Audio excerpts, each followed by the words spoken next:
Today, I want to teach you how to turn that inner critic into your inner coach. So maybe you can relate to this. I definitely have that little devil sitting on my shoulder telling me, you're not good enough. Somebody else is more talented. Why did she get that role instead of you? So today, I want to concentrate on two really concrete methods to knock that sucker out of the park. Are you ready? Let's get into it. So the first tool that I want to share with you is catch, cancel, correct. The 3 C's of knocking those limiting beliefs out of the park. The first step in any empowerment journey is becoming aware of where you are, becoming aware of the mistakes that you're making, becoming aware of the things that are getting in your way. So in this case, it's a limiting belief. So whenever you hear yourself saying things like, why does she get all the roles? Or why is she doing so well? Or she's so much more talented than I am. I'm never going to get anywhere. Or my time has just passed me by. It's too late. I'm too old. Whatever that voice keeps telling you, you need to shut it down.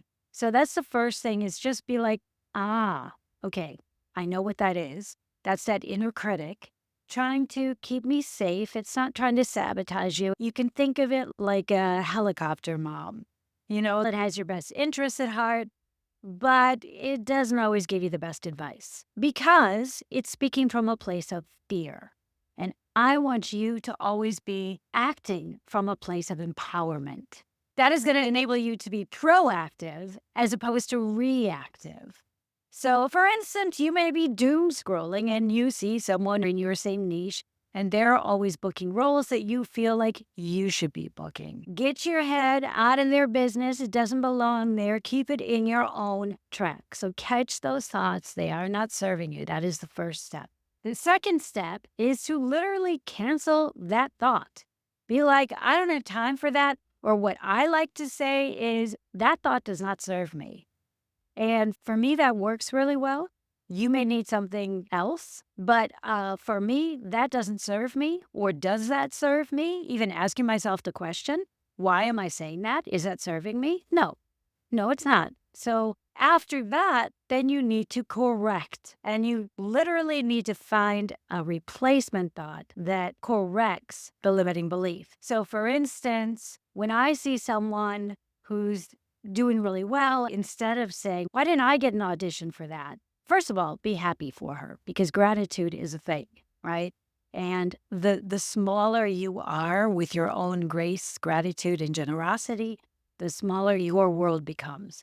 Try and train yourself even to continue to say things like, okay, I'm happy for her. And the way you can correct it is by saying something like, her getting those roles shows me that it's possible. So now I just need to figure out the how. Or say you have another limiting belief that you are not talented enough or that your time has passed you by. I invite you, seriously, I've talked about this many times in many podcasts, but it's such a truth. There is a thing called confirmation bias. And as Henry Ford used to say, whether you believe it or not, you're right. And I just love that because there's so much truth in that one little statement. So whatever you believe, you are going to find the evidence of that out there. So train yourself to believe in things that serve you. So that is the first method. Catch, cancel, correct. The second method is called C.A.S.T. And that is an acronym developed by a coach called Melissa Ambrosini. The first letter, C, stands for confess. It's admitting to yourself that you have a fear around this thing. So confess, yes, I feel less seen when I see that this other woman is getting cast where I feel like I would be doing a great job, or I feel less valued. And that scares me because I want to feel valued. So find what the root cause of that limiting belief is, and that will help you a lot. The next step is to acknowledge that you have this fear. It's okay. We don't need to pretend like the feeling doesn't exist because it does. So we can acknowledge it and we can accept it and give ourselves grace. I find that one thing we do as actors all the time is we will give grace to the most despicable characters. And I say that as a human being, looking at another human being doing despicable things. But as an actor, we cannot view the characters that we play as despicable, right? So we must give that character grace. So what I encourage you always to do is give yourself at least as much grace as you would give one of your characters. So acknowledging that fear, acknowledging the feelings around that fear, and accepting them for a moment is part of the journey. But once you've done that, then it's time to shift. And what you want to do is change that belief. And if you need to literally write it out, scratch out that limiting belief, and rewrite it in a way that feels good to you, then do that. Because it's only by literally getting that out of your system and being able to put it into words, really, is what it boils down to, that is going to make a big difference with that. And the last step is transform. And what you really need to think about here is transforming that negative energy into something positive. So you are taking it one step further. So now you've shifted your belief, or at least you are on your way to shifting your belief. And you're going to take that further by saying, okay, what can I do?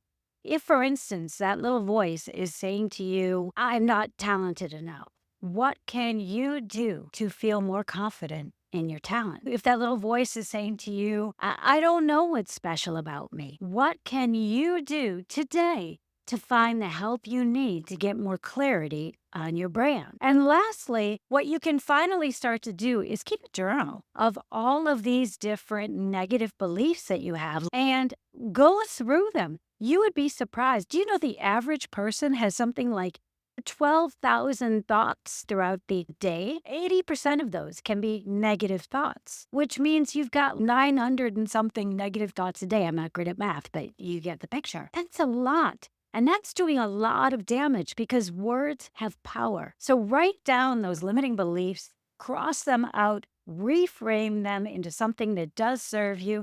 And you know what I always tell my clients to do? Take those limiting beliefs and burn them in a barbecue or in the fireplace. Have a ritual and bury them in the earth. Like put them behind you in some kind of a permanent and tangible way. So let's just recap real quick. So the two methods that we covered are catch, cancel, correct. And that's just literally catching that belief, canceling it, and giving yourself a new belief. And we also looked at the C.A.S.T method for reframing those negative beliefs into positive actions. And lastly, we found a way to get all of those negative beliefs out of your system and transform them in a tangible way into something positive. And I just want to leave you with one last little thought on this. Actually, two. One just occurred to me. One is you can use your newly transformed beliefs as a daily mantra. So I don't know if you do any meditating, but I try and meditate at least 5 minutes every day. And it's nice sometimes just to pull one of these out of a hat, put them on index cards, pull one out of a hat, and concentrate on the positive mantra that gives you. And the other thing that you can do is future frame that. So you could write yourself a little email and schedule it for 30 days in the future, just concentrating on one limiting belief at a time.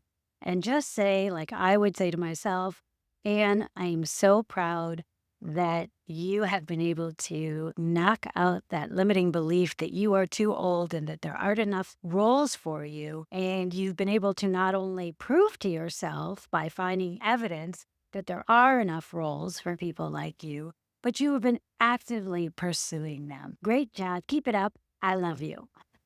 I know that's corny, but I tell myself that. I really do. So if this has been helpful, share it with another actor, because I think this is one of those things. I mean, all human beings have these limiting beliefs, and we are just mere human beings, and we have them as well. So it's really important to acknowledge them and to reframe them so that they work for you. And until next time, you stay your bold and beautiful self.